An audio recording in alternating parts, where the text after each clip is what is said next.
Hello everybody, welcome to my channel. आज हम बात करने वाले हैं कुछ ऐसे वर्ड्स की जो आप डेली बेसिक पे यूज़ तो करते हैं, लेकिन आपको उस वर्ड का एक्चुअल में इंग्लिश मीनिंग में आपको नहीं मालूम होता है। तो कई बार आपको ऐसे प्रॉब्लम क्रिएट आ जाती है कि कुछ लोग आपको ऐसे मिल जाते हैं जो हिंदी में वर्ड होते हैं उसको इंग्लिश में बोल देते हैं, लेकिन आपको उसका हिंदी मतलब मालूम होता है, इंग्लिश में नहीं मालूम होता है, जिस कारण से काफ़ी ज़्यादा प्रॉब्लम क्रिएट होते रहती है और वो डेली बेसिक पे यूज़ होने वाले वर्ड्स हैं। तो चलिए हम स्टेप बाय स्टेप स्टार्ट करते हैं जो आप डेली बेसिक पे यूज़ हिंदी में वर्ड को और उनका आपको एक्चुअल में इंग्लिश में मीनिंग नहीं मालूम होता है। तो चलिए शुरू करते हैं। हमारा फर्स्ट पॉइंट है स्वर्ग। स्वर्ग आपने जैसे बहुत बार बोला है कि काश मेरे को स्वर्ग मिलता, तो उसको इंग्लिश में क्या बोलते हैं? इस आपके सामने लिखा हुआ है, इंग्लिश में इसको बोलते हैं हेवन। हेवन बोले तो स्वर्ग।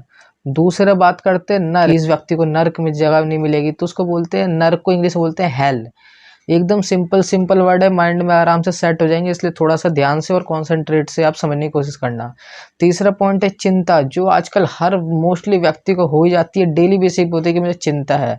उसको हम सिंपल भाषा में बोलते हैं एंजाइटी। अगर आपको इंग्लिश में वर्ड आपको थोड़ी सी बहुत दिक्कत आ रही है तो मैंने इसका हिंदी में मीनिंग लिखा हुआ है कि आपको पढ़ने में आसानी हो।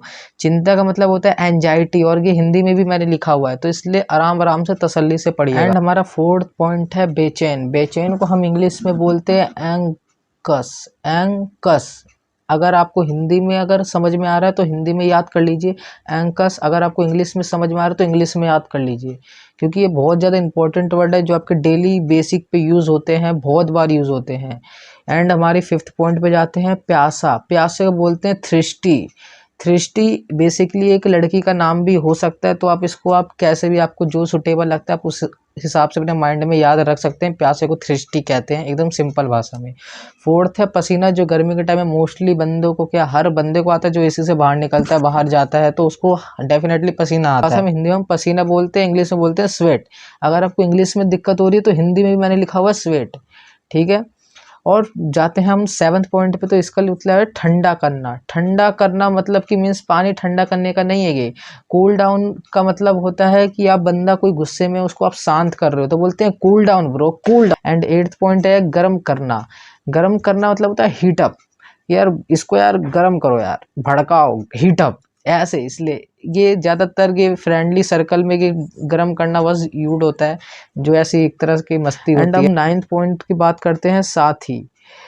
साथी मतलब वो नहीं होता कि जो मेरा साथ दे रहा है, वो दूसरा वर्ड होता है, वो मैं आपको आने वाली वीडियो में बताऊंगा। साथी का मतलब होता है कामरेड। कामरेड मतलब होता है कि ये मेरा साथी, यानी कामरेड है ये मेरा। एंड हम टेंथ पॉइंट की बात करते हैं कल्पना। तो ये कल्पना चावला की बात नहीं है, कल्पना यानी कि आप माइंड में कुछ चीज़ सोच रहे। कल्पना का मतलब सीधी भाषा होता है इमेज। एंड हम अब बात करते हैं अपने नेक्स्ट पॉइंट 11th की, जिसको हम कहते हैं हिंदी में पूर्वज। तो हम ऐसे बहुत बार हम सो के उठते हैं मॉर्निंग में, अपने पूर्वज को याद करते हैं, भगवान को याद करते हैं।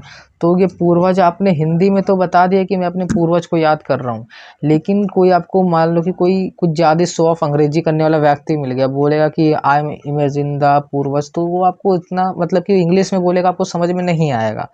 तो इसलिए पूर्वज को इंग्लिश में क्या बोलते हैं, एक सिंपल भाषा में मैं आपको बता रहा हूँ, एनसेस्टर, ठीक है। ये एस है, एनसेस्टर।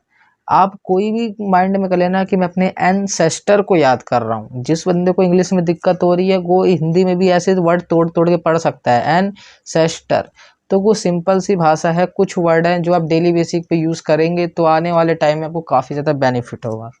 एंड हम 12th अपने लास्ट पॉइंट पे जाते हैं, जिसको बोलते हैं पुश्तैनी, यानी कि मेरे पुश्तैनी जेवर हैं, मेरे पुश्तैनी कागजात, ये सब वगैरह वगैरह जो भी होता है उसको हम पुश्तैनी बोलते हैं, ठीक है। तो पुश्तैनी को हम सिंपल भाषा में हम बोलते हैं एनसेस्ट्रल। एनसेस्ट्रल, ठीक है, एकदम सिंपल भाषा में एनसेस्ट्रल। तो आज के लिए बस इतना ही, मैं मिलता हूँ आपसे फिर से नेक्स्ट वीडियो में। And last word, thank you for watching guys, bye bye.